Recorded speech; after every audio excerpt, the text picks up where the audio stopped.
Deputy Chief Carper, Deputy Chief Likens from the Fire Department, City Manager Shelley Dickstein, City Commissioner Chris Shaw, Dr. Greg Seaman, trauma from Miami Valley Hospital, and Elizabeth Long from Kettering Health Network. Where's the police pastor? He's on the other. Oh, I'm sorry, Pastor, I couldn't see you. Pastor Richard Burks from the Police and Community Together are packed. So I'm going to repeat some of the things I said this morning just to give some information. At 107 this morning, this event occurred in our historic Oregon district. The suspect was wearing body armor and used an AK-like gun assault rifle, .223 caliber with high-capacity magazines, and he had additional magazines with him as well. We had 10 fatalities, including the shooter. That number is still the same from this morning. We have had, the hospitals have had 27 people treated and 15 discharged as of 10 o'clock this morning. In less than 1 minute, Dayton first responders neutralized the shooter. I'm just still completely amazed at the heroic nature of our police department, where they did a first aid, stopped a shooter with under a minute, and so we're grateful for their service. If you are a family or friend of a victim and have questions, you can call 937-333-8430 or come to the convention center. And if you have any information on the incident, as this incident is ongoing, please call 937-225-6217. We are grateful for all of the supporters and folks helping us from the American Red Cross, GADAHA, the FBI, ATF, etc. The Community Blood Bank is supporting the hospitals, and we are working with them to set up a blood donation opportunities. We will have more information about that in the coming hours. At 8 p.m. tonight, the community will hold a vigil for the families and those that have lost their life. We'll have a location for you again in the coming hours. The Oregon District will be open coming this afternoon in the early afternoon. Okay. I'm going to let some folks speak and then we'll do questions. First, I'd like to have Dr. Seaman come forward and make a few remarks. Thank you, Mayor Whaley. Again, I'm Dr. Greg Seaman. I'm a trauma surgeon at Miami Valley Hospital, which is a level 1 trauma center for the greater Dayton region. Our facility activated our mass casualty incident plan around 1:30 a.m. this morning in association with the mass casualty incident here in downtown Dayton. That mobilized our entire team. Our facility received a total of 16 patients, of which 12 have already been treated and released. We do have a total of 4 patients that are currently admitted, and 1 remains in critical condition. Some of those patients have undergone or will undergo surgery later today. We are continuing to support many families who are arriving at our facility, and our thoughts and prayers are certainly with all of those families. We worked in conjunction with other facilities in the area to identify, treat, and communicate information in a timely manner to these families. Thank you. All right, next we'll have Elizabeth Long, who's from Kettering Health Network.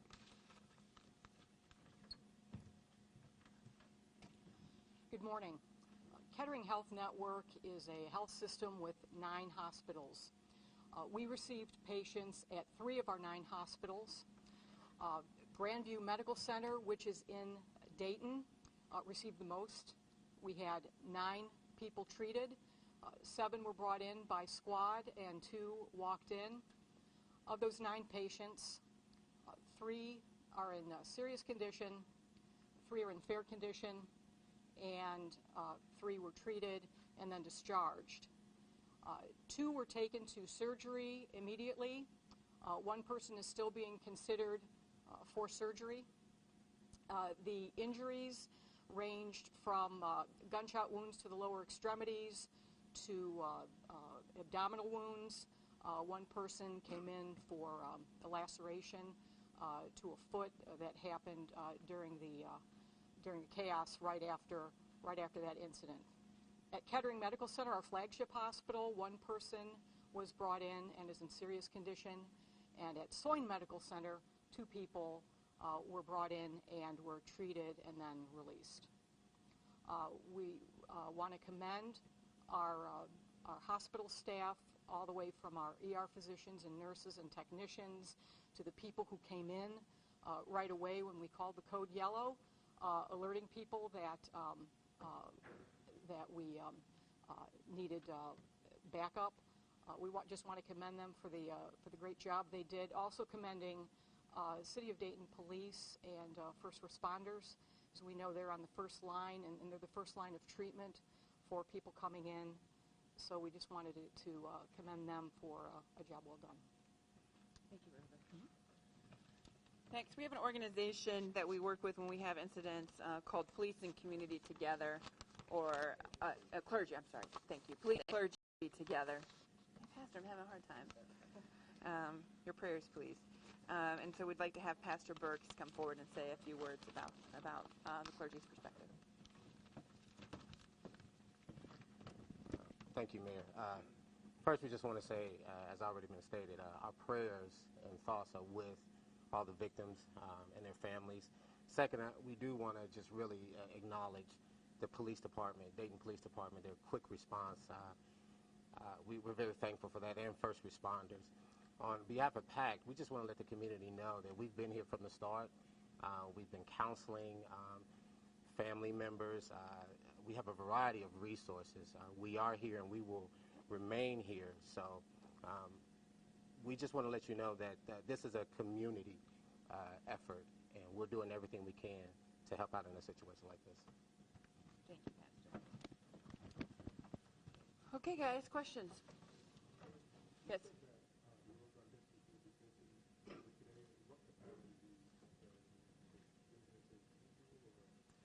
Well, certainly it's a Sunday, so some of the businesses are typically, some of them take Sunday and Monday off because it's mostly local, but it's up to each business if they want to open. The street will be open this afternoon. What do you say to folks who might be hesitant to go back down to the Oregon District? Look, the Oregon District is one of the safest places in the whole region. These senseless acts of violence that occur have been happening any place, and I don't mean to scare people, but frankly, I mean, we're at a situation now in our country that you're really, these are so random. There's no place that, you could say, oh, I just don't want to ever go anywhere. So as far as the safety of the district, it's one of the safest places in the whole region. Is anyone that's still at the hospital considered life-threatening? I don't think we have that information yet. As we get more updates, we'll continue to update you. Mayor, now what can you tell us about the initial conversation? Were there some security members from some businesses in the Oregon District who actually either recognized the shooter or noticed something out of place and went out and confronted the shooter before he could get in those businesses? We don't have any of that information to report on yet at this time. As we continue to get information about the shooting, we will certainly tell you, but we don't have any of that information yet. Have you personally been able to talk to the victim's family? I have not. We've had folks that have been reaching out to victims as they've come in, and I plan on meeting with those that are able. I mean, they're going through a very difficult time in the coming hours. Do we know that? We don't know that for certain. We're in the process of that. Now that this has sunk in a bit, what are your thoughts, personally? Look, I mean, Dayton has gone through a really tough year. 3 months ago, early in the morning, the day after Memorial Day, I think we had not quite this many cameras, but a discussion about 14 tornadoes that ravaged our city. And now to, be awakened in the middle of the night to a mass shooting and the 250th shooting in our country this year happening in Dayton. What really goes through my mind is one seems completely preventable, and I just question, when is enough enough? And so as we're continuing to do everything we can for the victims, for our community, for families, that's where our focus is, and it will continue to be there. And I continue to be amazed about the grit and resiliency of this community, the challenge that it has taken on just in the past few months, and the love and support that comes from people is something that keeps me going as mayor and makes me so proud to do this work. Can you tell us how many shots were fired in the Oregon district? And can you tell us what end did the shooter come in? Was it from Patterson or from Wayne? Just stand next to me. Hi, I can, at some point, we'll be able to tell you exactly how many shots were fired by officers and exactly how many shots were fired by the suspect, but I can't give you that information just yet. There were multiple rounds. What about the direction that he walked in, drove in? Yeah, we'll get to more details at a later conference, but for this conference, I can't release that just yet. We're still early in the investigation. Where he's from? What about the shooter himself? Where he's from? Have you identified he's from Dayton or Miami Valley? We have identified the suspect, and we will get that information to you soon. We're in our investigative process, and that takes precedence. We understand that the public wants to know who this person is, and that will be released. And obviously, we're working very hard to give the public an answer as to what the motivation might have been for this crime. There's quite a bit of chatter about a conflict. Did you guys hear anything about that, or did you investigate a second shooter? We're investigating all information, all leads, and we'll go where the evidence takes us. At this point, we're aware of one shooter. What gun was used? You called it AK style weapons, a fully automatic, semi, buck stock. Was there more than one gun? We'll get more of that information to you. I can tell you, like the mayor said earlier, this was a 223 rifle with a high capacity magazine and extra magazines on his person. There are other events happening tonight in this area. Is it considered safe to come to those conferences? Yes, of course. We have just like we have police support quickly in the district.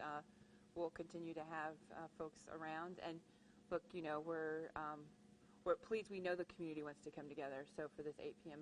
vigil, we know we'll have that site coming. There was about, I was in the Oregon district at Peppers Friday. There's probably. What were you doing there? There were probably 8 officers in and around Ned Peppers. How many officers were there? The same amount of officers last night as there was Friday? You should just stay by me. I will. There were several officers who were working in the Oregon district in the immediate vicinity, which is, we're all very fortunate that they were there and they were able to shorten this timeline of violence to less than a minute. And we regularly have officers specifically assigned to the Oregon district. It's a high concentration of people, and we want to make sure that everybody stays safe. So that's our goal. So that's why we typically have officers patrolling there, especially around the bar times. Chief, we know that you're limited as to what you can tell us, but you keep referring to a he, at least. Can you tell us, man, woman, young, old, race, anything? We'll get more information to you. Could you explain why you're not disclosing his identity or the veteran's identity, I should say? Yeah, I can tell you the investigation, right now takes precedence over people knowing. Knowing immediately.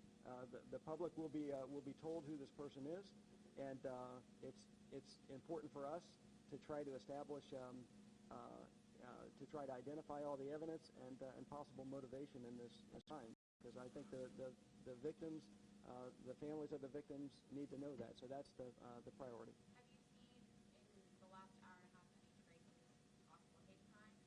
Notice that a lot of the families seem to be color. I have no information on that. Has his family been notified? I can't tell you that. The coroner's office provides the notification to Mexican. Will there be extra security tonight in the Oregon district? There's always security in the Oregon district. Do we have demand from Miami Valley? What kind of help are they getting? I'm sorry? How many people come to the Family Assistance Center here, and what kind of assistance are they getting? I don't have a count on the number of people that have come. We've had a pretty steady group of folks coming in and out. And of course, as families are notified, we immediately make sure that they have the support that we can offer with coping and other issues, but also have to have a victim advocate for each family is put in place as well. Oh yes, I'm sorry, and thank you. And police and clergy together and PACT have been at every single one of these as well. What is it you want the world to know, because we're on the forefront right now along with El Paso, Texas, about Dayton? Well, I think the most important thing for people to know is what a resilient and gritty city we are, and I use those terms affectionately. We have seen a lot of issues in our community, and what amazes me about this city, and this tragic incident is no different, is how quickly our community comes together, how our community is so connected, and how just the number of people want to do something. And we saw this in May after the tornadoes. We see this again today. And then I think the other thing, I think I'm at over 50 mayors across the country who have reached out, because sadly this isn't something that only the city of Dayton has experienced. And what's really shocking to me is just the number of people that have personal experience of this going on in their communities, and it's sad to me that now Dayton is one of those communities as well. Mayor Whaley, have you talked to the president, or have you seen the tweet that he released? I did see the tweet, and the press, I think the White House office has called us. I have correct? Yes, the White House office has called my cell phone. I was on another call at the time, but we have talked to the White House. But not the president specifically. I've talked to Senator Brown and Governor DeWine as well. Oh, I'm sorry. And I'm sorry. Thank you, Shelley. And Representative Turner has called me as well. Are you worried this is like a copycat from Saturday? I can't speculate on that, frankly. We'll have more information in the coming hours, and we'll, I don't want to speculate on any of that. Is the shooter from Dayton, from the Dayton area? I can't really communicate on that until we have a name for you guys. Can we have the doctor back up? I do have one question about the shooting scene, if I could do that. Yes, you're like becoming a regular reporter for Dayton. It's good to see you. Were the fatalities all on the street, on the sidewalk? Were there any fatalities in a club? Can you clarify that? Yeah, I can tell you all the fatalities were outside. Okay. And Correct. injuries? I can't speak to that just yet. On the scene, it appeared that the evidence parcels were kind of flowing down the street, pretty 20, 30 yards from each other. I mean, can you clarify if you guys think he was going from bar to bar, or if there was a target in place at all? We can't really comment on any of that right now. Yeah, we will be able to let you know. Just that won't be right now. Well, the shooting has been said to be outside of Memphis. Is that accurate, that it was outside of Memphis? It's in the Oregon District outside. Do we have a timeline for the next press conference, or will we learn more about the investigation from police? Sure. So our next press conference will be at 1 p.m. And we can't tell you what we're going to say. We try to learn as much as we can. We try to tell you at that time. So at 1 p.m. today. Just a real quick on law enforcement and state police department. What are they handling? Is this an all-call situation for the department? You guys have done a lot of the initial work, and now the federal investigators handle it.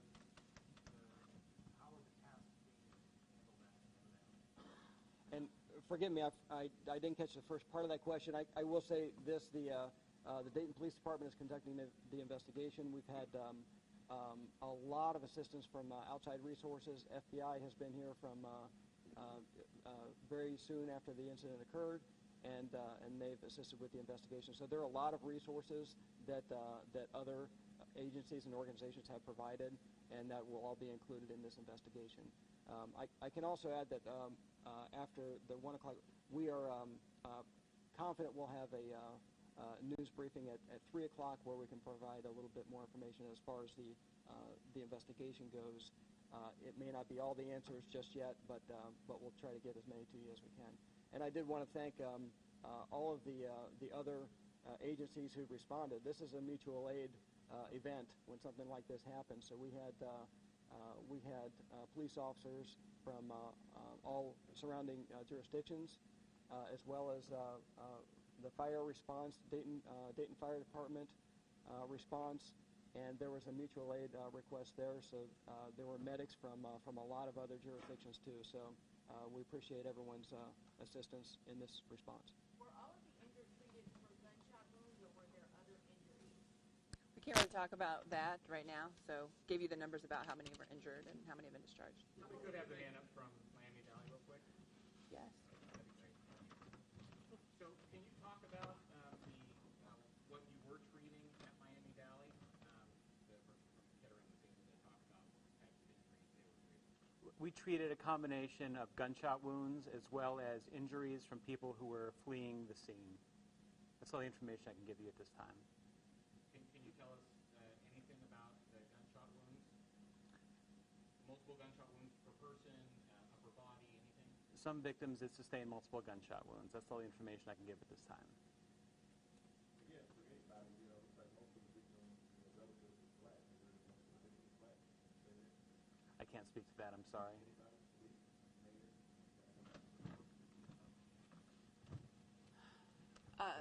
We don't have like all of the information to share with you. I think preliminary, it seems to be a diverse group of people. I mean about the deceased. It's a diverse group of people. That'll be later. Yeah, we'll have that later in the afternoon. All right, I appreciate you all and your coverage. We'll see you back here at 1. If we have more information, when we have what information we'll have, we'll give it to you at 1. And thank you for keeping the prayers of the community of the city of Dayton in your hearts and thoughts.